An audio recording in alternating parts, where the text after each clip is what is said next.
Bismillahirrahmanirrahim. Assalamualaikum warahmatullahi wabarakatuh. Perkenalkan, nama saya Bu Sofia, guru BK SMA Negeri 2 Bandung. Pada kesempatan kali ini saya ingin menjelaskan tentang permasalahan atau bagaimana memecahkan satu masalah.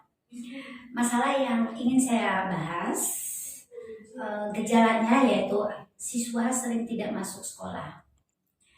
Dari mana saya dapatkan itu setiap kali saya mengabsen, siswa itu selalu tidak masuk. Bahkan kalaupun dia masuk sekolah, dia tidur di kelas. Akhirnya saya mengambil langkah untuk home visit. Saya ketemu sama anaknya sedang tidur dan dengan orang tuanya. Ternyata dari hasil pembicaraan dengan orang tua, dapat dilatar belakang bahwa anak tersebut selama ini sudah bekerja. Dia ingin mendapatkan uang dari hasil keringat sendiri, karena diketahui bahwa orang tuanya memang berasal dari keluarga yang broken home. Anak ini orang tuanya bercerai dari semenjak 5 tahun. Orang tuanya, ibunya nikah lagi, dan anak ini kurang mendapatkan kasih sayang dari ayahnya, sehingga dia ingin sekali gitu bisa mandiri. Dia pengen punya uang, dia bisa dia membeli kebutuhannya sendiri. Akhirnya dia memutuskan untuk bekerja sambil sekolah. Tapi nampaknya seusia segini belum mapan, sehingga pada saat dia bekerja dia lupa bahwa besok pagi dia harus sekolah. Pulang kerjanya dia sebagai tukang parkirnya. Jam 2, kadang jam setengah 3 dia pulang, tidur baru sebentar, dan jam 6 pagi dia harus berangkat ke sekolah karena masuk sekolah jam 7 kurang seperempat. Kadang-kadang dia sekolah, tapi pada jam istirahat sampai jam 12 kadang-kadang dia tidur di kelas kalau dia masuk. Nah, akhirnya dari latar belakang seperti itu, kita ambil solusi. Kita adakan beberapa kali konseling. Pertama, kita adakan pendekatan konseling pribadi. Yang pertama, saya bertanya dulu, kenapa sampai dia melakukan hal seperti ini? Dan dia menjelaskan bahwa saya ingin hidup mandiri, Bu. Karena apa? Orang tua saya sudah bercerai dan ayah tiri saya tidak sayang sama saya, karena ayah tiri saya dengan ibu sekarang sudah punya anak lagi, yaitu adik saya yang satu ibu. Tapi ayah tiri kurang perhatian sama saya. Kadang-kadang kalau saya minta jajan atau apa, orang tua saya jarang sekali memberikan. Saya kan kadang-kadang pengen Bu dengan seusia teman saya itu kan pada jajan, pada apa, saya di sekolah kadang-kadang sendiri Bu, saya diem karena saya nggak punya uang. Akhirnya saya memutuskan untuk bekerja sebagai tukang parkir di salah satu kafe di Jalan Setiabudi.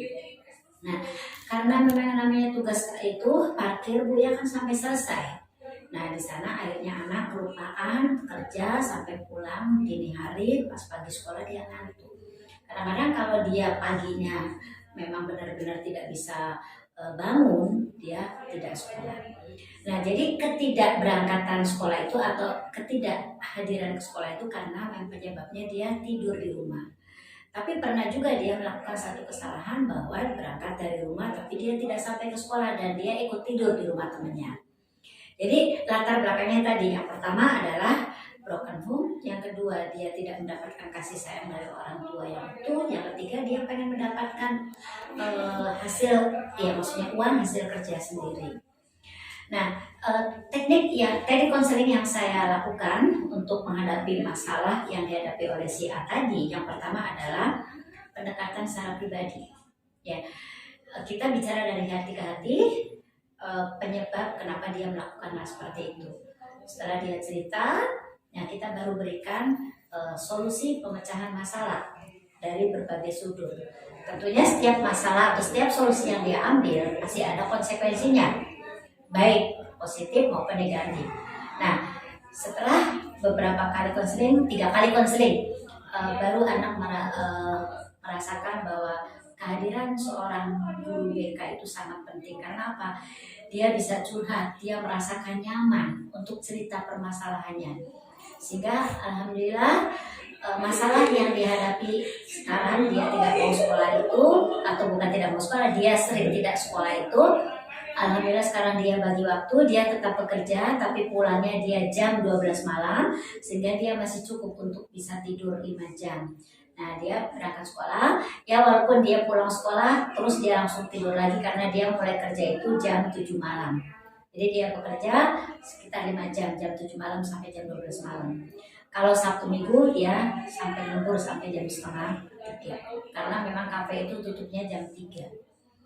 Ya itu saja mungkin pengalaman berbagi bagaimana menghadapi masalah. Jadi kalau misalkan kita menemukan satu masalah sama siswa, kita jangan pernah menjudge atau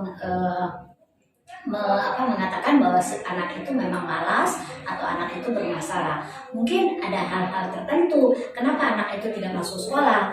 Ya tadi setelah kita mencari tahu latar belakangnya, ternyata anak itu memang dia pengen punya uang sendiri agar dia bisa jajan, dia bisa membeli keperluan sendiri agar tidak tergantung sama orang tuanya. Ya ada efek negatifnya, dia suka tidak sekolah dan dia sering tidur di kelas karena memang dia belum bisa membagi waktu.